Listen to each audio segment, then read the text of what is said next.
안녕하세요. 이번 시간은 한국어로 진행이 됩니다.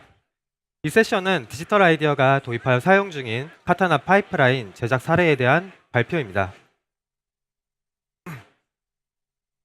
먼저 제 소개를 드리도록 하겠습니다. 제 이름은 홍선일이고요. 디지털 아이디어 R&D 부서에서 파이프라인 및 라이팅 TD로 일을 하고 있고, 현재는 카타나 파이프라인 개발을 중점적으로 진행하고 있습니다. 디지털 아이디어는 한국에서 가장 큰 VFX 스튜디오 중 하나이며, 서울에는 본사를, 부산과 중국에는 지사를 두고 있습니다. 우리는 아시아에 위치해서 한국과 중국, 또 일본의 영화 시장의 VFX 스튜디오로서 영화 산업에 적극적으로 참여하고 있습니다. 발표는 다음과 같이 진행됩니다. 우리의 프로덕션에는 어떤 문제가 있어서 카타나를 도입할 필요가 있었는지, 그리고 카타나 파이프라인은 어떤 식으로 제작하고 있는지를 이야기 드리고, 기존의 3D 워크플로우에 해당하는 다른 플러그인들은 어떤 식으로 카타나를 이용하여 라이팅 및 렌더링을 하는지, 오늘은 그 내용을 이야기하도록 하겠습니다. 먼저 디지털 아이디어가 하고 있는 일부터 감상하겠습니다.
한국의 영화 시장은 세계 영화 시장에 비교했을 때 이렇게 말을 하자면 사실 규모가 작은 편입니다. 이 규모라는 게 사실은 돈을 말하는 거죠. 이런 식으로 스튜디오가 유지되기 위해선 많은 수의 프로젝트를 진행을 해야 합니다. 사실 우리의 3D 파이프라인은 마야를 베이스로 한 워크플로우였고 프로젝트를 진행하는 데에는 사실 크게 무리가 있다고 생각하진 않았습니다. 하지만 시간이 지날수록 라이팅 아티스트에게 전달되는 데이터들은 점점 대규모 샷들이 주를 이루게 되었고 또 메쉬의 폴리곤 수는 계속해서 늘어가게 됩니다. 하드웨어의 성능은 항상 최신 장비를 유지하면서 스펙업을 진행을 하지만 이상하게 워크플로우의 속도는 점점 느려지는 기분인 거죠. 결국 마야에서의 작업이 한계가 오고 있었습니다. 이런 상황에서 여러 프로젝트가 한 아티스트에게 몰리는 경우도 생겼습니다. 내가 좋아하는 라이팅 일이지만 사실 이런 상황이 발생하면 행복할 리가 없죠. 좋은 아웃풋이 나올 리도 없습니다. 아티스트는 항상 자신의 마야 신 파일을 최적화하기 위해 노력하지만 매번 드라마틱한 최적화는 어려웠습니다. 때에 따라서 오전에는 A 프로젝트, 오후에는 B 프로젝트를 정신없이 진행하게 되기도 합니다. 시간은 절대 라이팅 아티스트에게 같은 편이 되어주지 않았고 또 그렇게 우리 모두는 프로젝트가 진행될수록 지쳐가게 되었죠. 이럴 때 TD는 이런 문제들을 해결하기 위해서 샷을 조금 더 가볍게 하기 위한 옵티마이징을 한다거나 또 자동화를 하거나 최적화 플러그인들을 제작해서 배포하거나 하는 등의 진행하며 부단히 노력해 보지만 사실 이 역시도 한계가 있었습니다. 하지만 확실한 솔루션을 제시해야 했고 많은 고민 끝에 내놓은 답은 카타나였습니다. 카타나는 생각보다 쉽게 우리의 고민을 해결해 주었고 더 좋은 작업 환경을 만들 수 있도록 제공해 주었습니다. 프로덕션에 맞도록 혹은 우리 파이프라인을 조금 더 성숙하게 개발이 될 수 있도록 가이드가 되어주는 부분 또한 매력이라고 생각합니다. 카타나의 가장 큰 장점은 역시나 신 파일을 여는 속도입니다. 샷에 해당하는 마야의 신 파일들은 적게는 3분부터 대규모 샷의 경우 30분 이상까지도 걸리는 경우가 발생하지만 그에 비해 카타나는 어떤 샷을 열어도 10초 내면 신 파일을 오픈할 수가 있었습니다. 수정을 하기 위해 신 파일을 여는 긴 시간을 세이브할 수 있는 거죠. 사실 이 기능만으로도 프로덕션에선 카타나를 조금 더 빠르게 사용하길 원했습니다. 우리는 잠깐의 테스트 시간을 가진 후 바로 첫 번째 프로젝트 군함도를 시작하게 됩니다. 군함도는 영문 표기로 더 배틀쉽 아일랜드입니다. 현재 보이는 영상이 저희가 카타나를 사용한 첫 번째 프로젝트의 에셋인 거죠. 페이스의 수는 3천만 폴리곤 정도의 환경 에셋입니다. 이 에셋을 선택한 이유는 복잡한 애니메이션이 들어가지 않아 상대적으로 부담스럽지 않았고 또 특별한 테크닉 없이도 진행할 수 있을 거라 생각해서였습니다. 군함도의 에셋 구성은 군함도를 이루는 모든 건물 및 각종 프랍들을 각각의 캐시로 생성하여 룩 파일을 생성하는 룩뎁 작업을 진행하였고 이를 다시 군함도 에셋으로 모두 모아 템플릿을 제작하여 아티스트가 공유할 수 있도록 했습니다. 샷의 경우 기존에 우리가 사용하던 마야 형식 그대로 군함도 웨스트, 군함도 이스트, 군함도 탑 등의 구역별로 알렘비 캐시를 각각 생성하여 카타나에 전달하여 사용했습니다. 라이팅은 주간과 야간 두 가지의 버전이 필요했습니다. 주간에는 6개의 라이트를 사용했고 야간에는 80개의 라이트를 사용하여 시니어 아티스트가 라이트 리그를 생성했고 이를 템플릿을 통해 라이팅 아티스트들이 공유할 수 있도록 진행을 하였습니다. 알렘비 캐시와 카타나는 안정성 있고 신뢰할 수 있는 호환성을 가지고 있었습니다. 하지만 기존 마야에서 사용하던 우리의 워크플로우 방식은 카타나의 장점을 하나도 사용할 수 없게 됐다는 걸 알게 되었죠. 룩뎁과 라이팅 작업 환경이 너무나 어렵게 진행되었고 또 캐시는 무겁게 느껴졌습니다. 또 에셋의 하이어라키가 펼쳐지는 시간 동안 많이 걸리게 되었죠. 그렇다고 USD 파이프라인처럼 어셈블리들과 컴포넌트들이 구성된 샷 데이터를 준비하기엔 우리는 많은 시간과 R&D가 필요하다고 판단이 되었습니다. 사실 우리는 엔지니어의 자원이 많이 부족합니다. USD 파이프라인 같은 커다란 파이프라인의 개발은 아무래도 부담스러운 게 사실이니까요. 결국 우리는 새로운 파이프라인의 개발 계획이 필요했습니다. 새로운 파이프라인 개발 계획의 첫 번째는 마야에서 카타나로 데이터를 넘기는 더 좋은 방법을 찾는 것이고 두 번째는 카타나와 파이프라인에 대한 자동화입니다. 세 번째는 현재 파이프라인에 포함된 예티와 매시브의 데이터를 카타나에서 렌더링 할 수 있어야 했습니다. 그 첫 번째, 마야2 카타나입니다. 우리는 이 파이프라인을 두 가지 타입으로 준비해야 했습니다. 그 이유는 제작 부서에서는 군함도 프로젝트가 완료된 후에도 계속해서 카타나를 사용해서 프로젝트를 진행하기를 원하기 때문이었죠.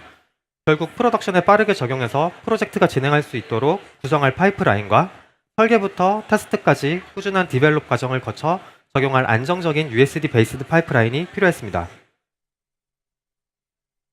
템포러리 파이프라인은 이름이 기니까 이 프레젠테이션에선 템프라고 이름을 부르겠습니다. 이 템프는 프로젝트를 진행하며 발생하는 다양한 이슈들을 예를 들어 캐시 파이프라인 이슈, 모션 블러 이슈, 렌더링 이슈 등등등 당장 처리가 불가능한 부분들은 샵픽스로 처리를 하되 이 데이터들을 수집하여 좀 더 안정적인 솔루션을 찾아내는 USD 파이프라인으로 적용을 하게 됩니다. 많은 테스트와 디벨롭을 거친 USD 파이프라인은 템플을 대체하는 파이프라인으로 프로덕션에 셋업되는 것이 목표입니다. 사실 앞으로 우리가 개발하고 적용하여 사용하게 될 USD 파이프라인에 대한 이야기를 하고 싶지만 우리는 아직 이 파이프라인을 계속해서 테스트를 진행하고 있고 또 많은 고민들을 하고 있는 상태입니다. 따라서 아쉽지만 이번 시간에는 템프와 관련된 파이프라인을 이야기하려고 합니다. 템포러리 파이프라인 버전 1입니다. 템프는 크게 에셋, 캐시, 태그 이렇게 세 가지의 카테고리를 바탕으로 제작을 했습니다. 템프의 에셋은 USD 파이프라인처럼 DB를 검색해서 필요한 컴포넌트들을 구성한 다음 어셈블리 형태를 만드는 것과는 다르게 에셋 자체가 어셈블리가 되고 모델러가 컴포넌트들을 설정하는 방식입니다. 이 방식은 기존의 파이프라인을 크게 건드리지 않고 카타나에게 이 어셈블리와 컴포넌트들 정보를 전달할 수 있었습니다. 따라서 가장 빠르고 쉽게 카타나에서 컴포넌트와 어셈블리에 대한 개념을 사용할 수 있게 되었던 거죠. 이렇게 모델링과 애니메이션 작업이 완료되면 마야에서 퍼블리시 이벤트가 발생하게 됩니다. 이때 템프는 이를 하이제킹을 시도합니다. 퍼블리시가 완료된 마야의 샷 데이터는 카타나로 전달이 되고요. 템프는 에셋의 어트리뷰트를 조회해서 우리가 설정해준 어셈블리나 컴포넌트의 태그 유무를 체크하고 만약 태그를 발견하게 되면 컴포넌트 단위의 알렘빅 캐시를 생성한 후 이를 에셋에 따라서 다시 어셈블리를 구성하여 이 지오메트리를 카타나에 전달하게 됩니다. 캐시는 정적인 에셋과 동적인 에셋을 구분하여 인스턴싱을 걸어주던가 새로운 애니캐시를 생성하던가를 결정합니다.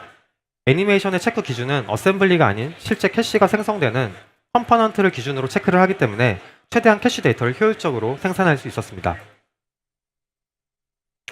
다음은 태그입니다.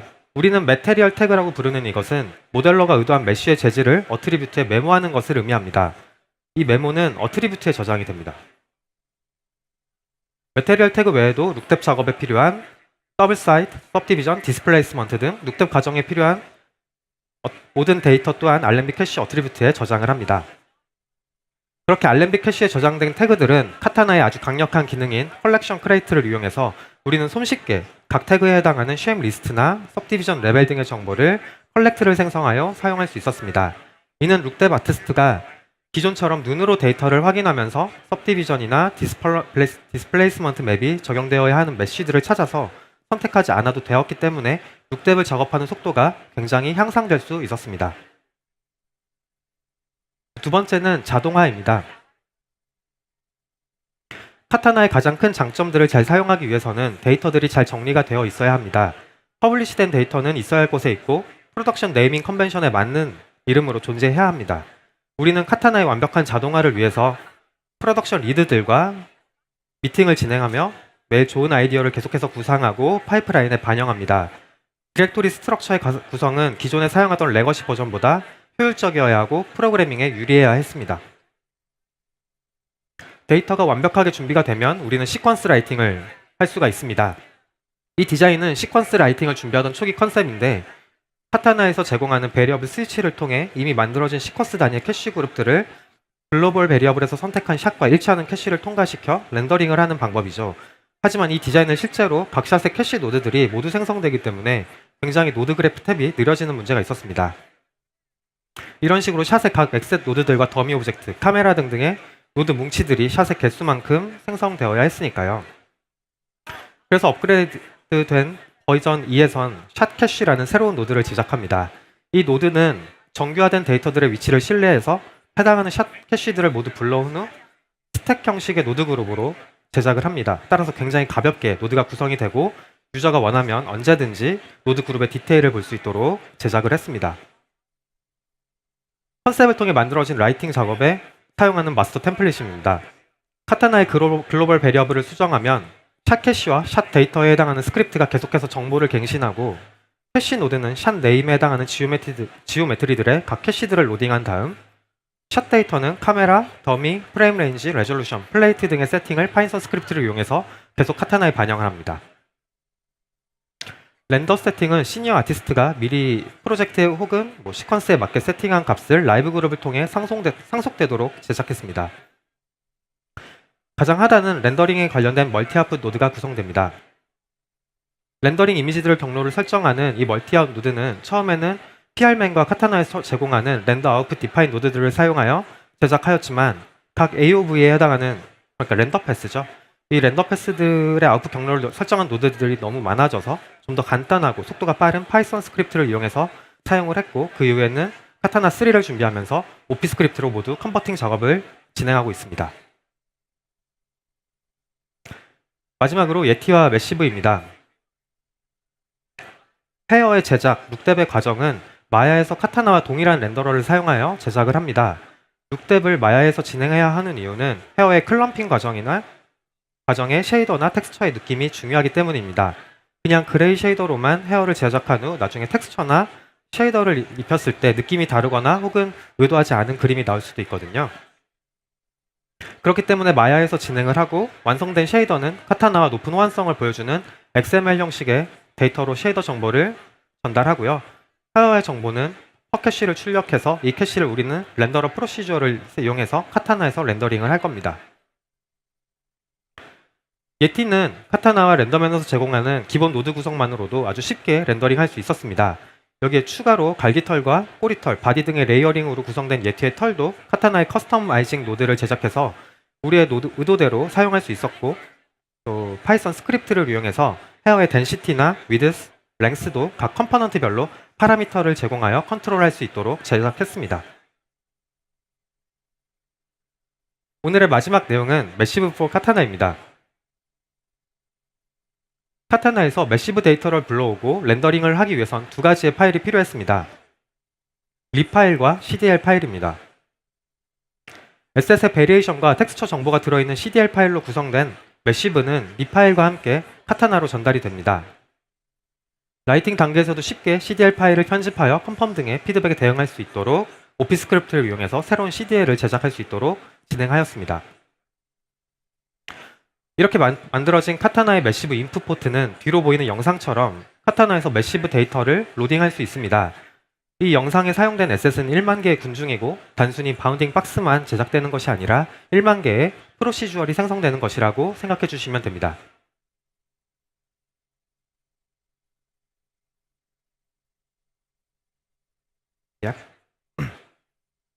매시브가 샷에 적용된 테스트 영상입니다. 대략 7만 개의 군중 캐릭터가 사용되었지만 가볍고 쉽게 라이팅을 할 수 있었고, 또 텍스처 베리에이션이 필요한 경우 CDL 파일을 에디팅할 수 있어서 언제든지 빠르게 편집 피드백에 대처할 수 있었습니다.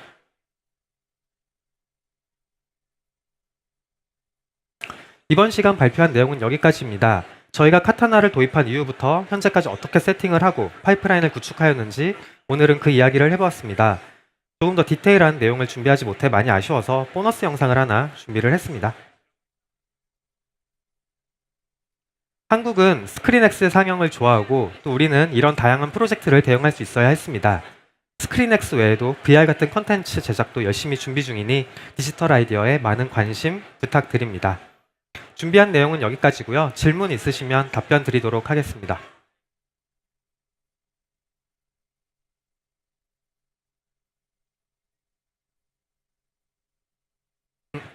프레젠테이션을 봐주셔서 감사합니다.